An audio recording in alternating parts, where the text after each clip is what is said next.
So let's talk about one of the silliest statements of all time. Failure is not an option. This is one of the worst statements that I think has ever come into our culture.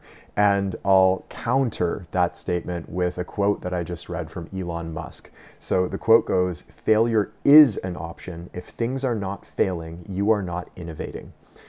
Elon, when he runs SpaceX, one of their primary goals, actually a goal that they make for themselves, is to fail as frequently as possible.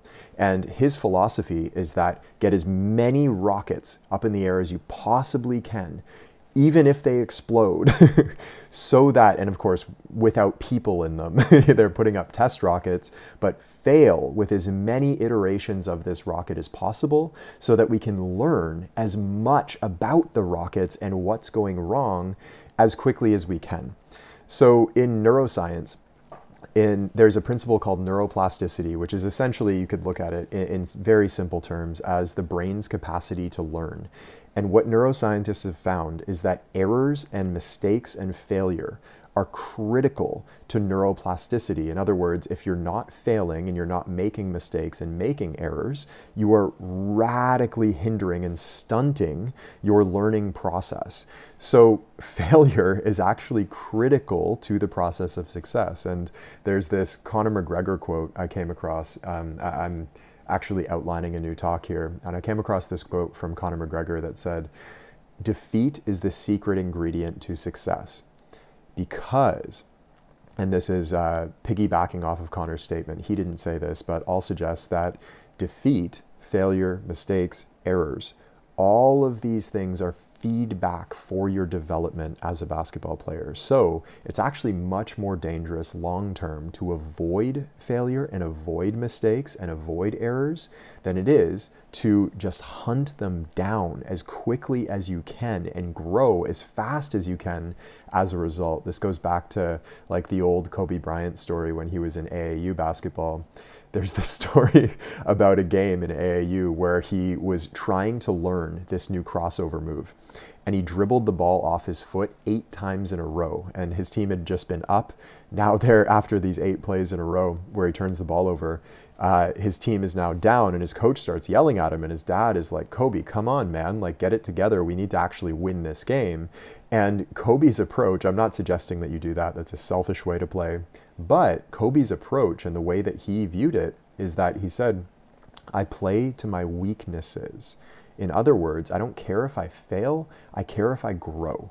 And this is the essence of law number 4 of the deep game, the law of transformation. The player who seeks growth advances faster than the player who seeks accomplishment. And if you're thinking deeply about this, you'll realize that our biggest opportunities for growth are also, they come with the biggest opportunities for either success or failure. Taking a game-winning shot has chances for success or failure. Hunting down a really tough matchup, chances for success or failure. These are the circumstances that will grow you the most as a player. And so if you're not exposing yourself to the chance for failure over and over and over again, you're stunting your long-term growth. So look at this as a long-term process. Expose yourself to failure over and over and over again. Hunt down those opportunities rather, and as a final analogy to wrap this up, rather than looking at failure as something to avoid, sort of like you are the prey that's being hunted. You're trying to avoid getting caught.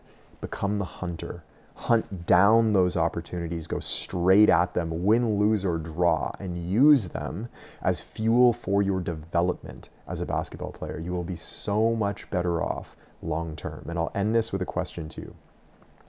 If every time you were faced with a tough challenge that had a big chance of failure, you stepped up and met that challenge head on, 1 year, 3 years, 5 years from now, would you be a better basketball player as a result?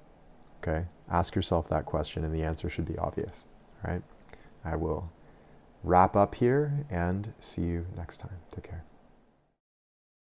Hey, it's Taylor. I hope you enjoyed today's episode. And if you did, the best thing to do right now while it's fresh in your mind is to head over to deepgame.com and join us in our free masterclass. Now, this is where you'll learn all 8 laws of the deep game and all of the fundamentals that you need to know about the part of basketball that's played with the mind. We've had players call this the best hour of basketball learning of their lives, and it's completely free right now. So head over to deepgame.com to join us, and I will see you there.